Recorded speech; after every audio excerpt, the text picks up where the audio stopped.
Hi everyone, it's Mr. Kwan here. Today we're going to talk about exponential functions.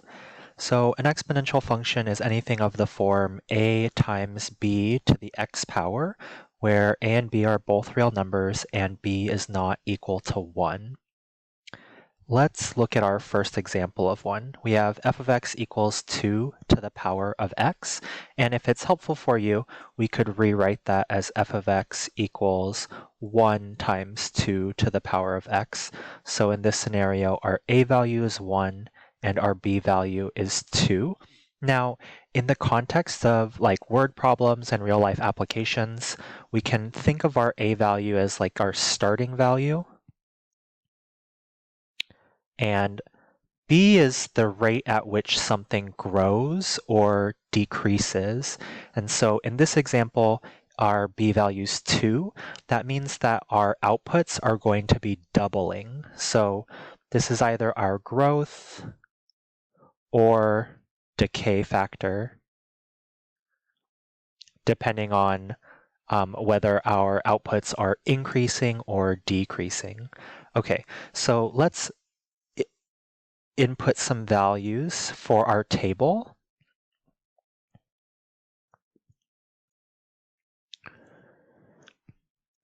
All right, so if I plugged in -3, that would be 2 to the -3 power, which hopefully you are familiar with some of the exponent rules. 2 to the -3 is the same thing as 1 over 2 to the third power, which is equal to 1/8. And then if we follow the same exponent rules, then if we plug in -2, we would get 1 over 4. This would be 1/2. If we plugged in 0, that would be 1. What pattern do you notice?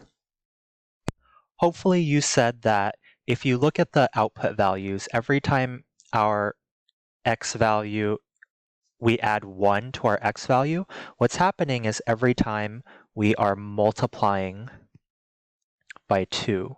So to get from here to here, we multiply by 2. To get from 2 to 4, we multiply by 2. And that is the pattern every time we are multiplying by 2.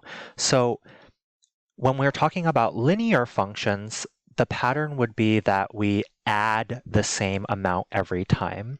The pattern with exponential functions is we multiply the same value to each of our outputs. So here we're multiplying by 2. We can think of that as our growth factor. So let me go ahead and plot those points now.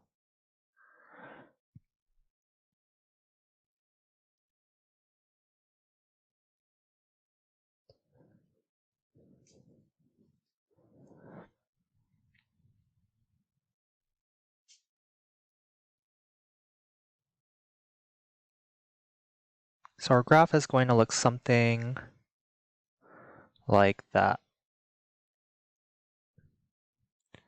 And one thing to note is I've kind of messed up the graph on the left-hand side, but that graph is never going to cross the x-axis. So that is something to think about.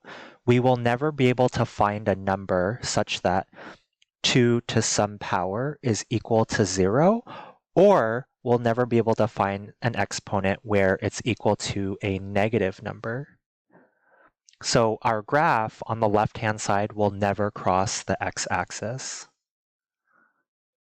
So there we have the graph of our exponential function f of x equals 2 to the power of x.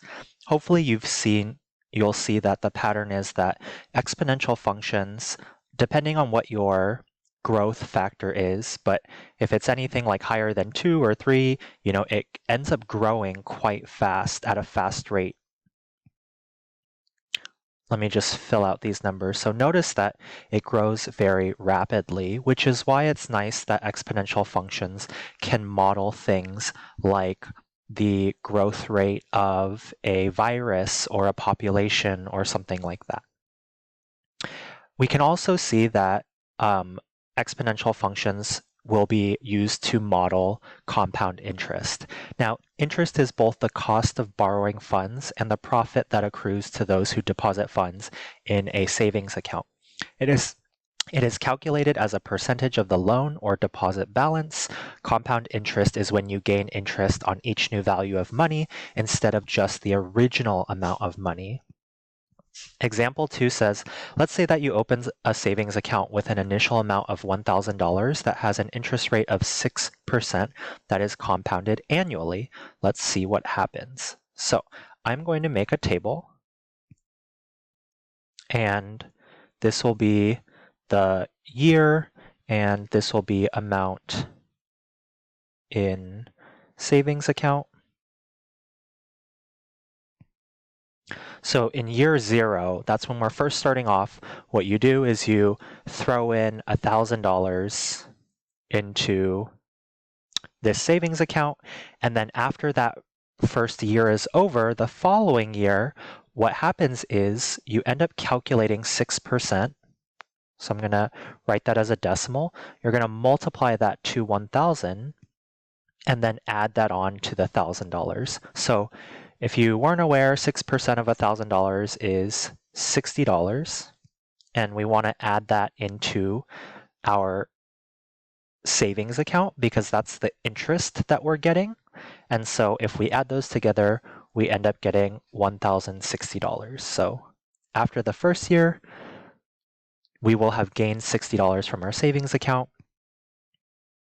So let's see what happens the following year. So I want to take 6% of 1,060 and add that to 1,060.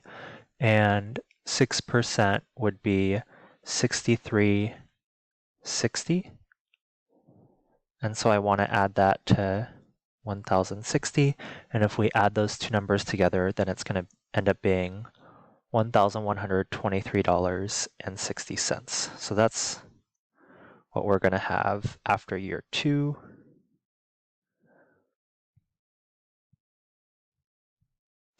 Now, I did some more of these calculations. I'm just going to throw those in so you don't have to do that.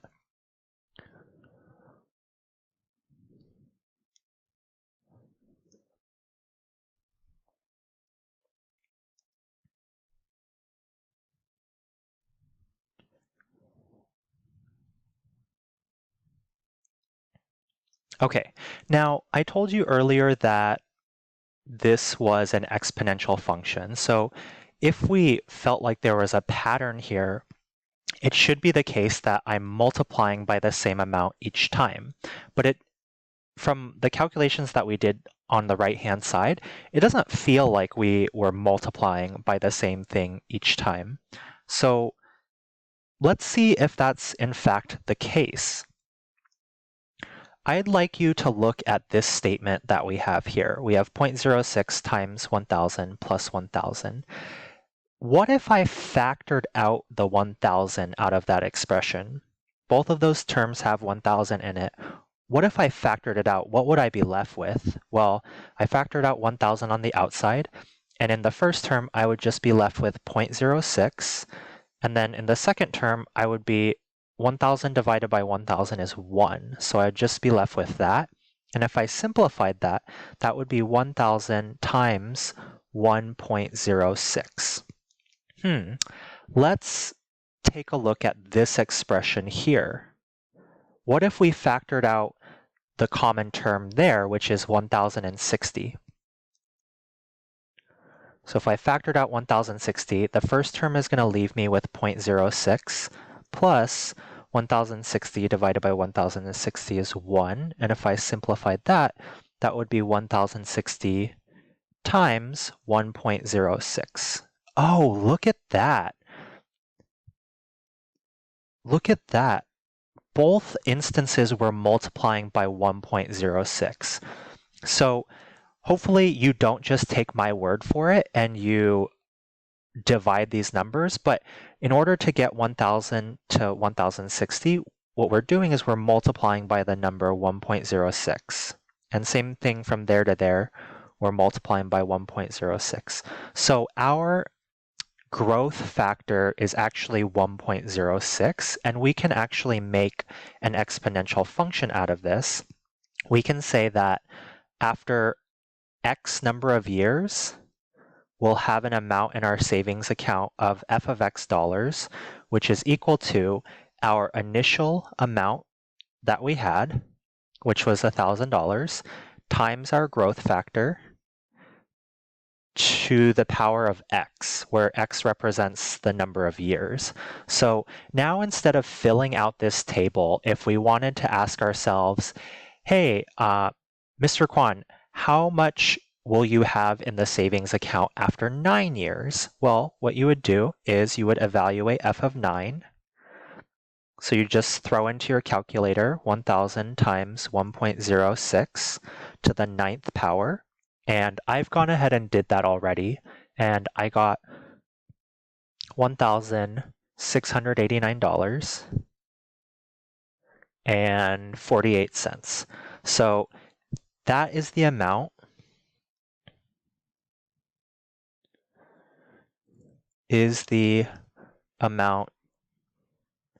in the savings account after 9 years. That's pretty cool that we could just throw that into our function and we don't have to continue to fill out our table row by row.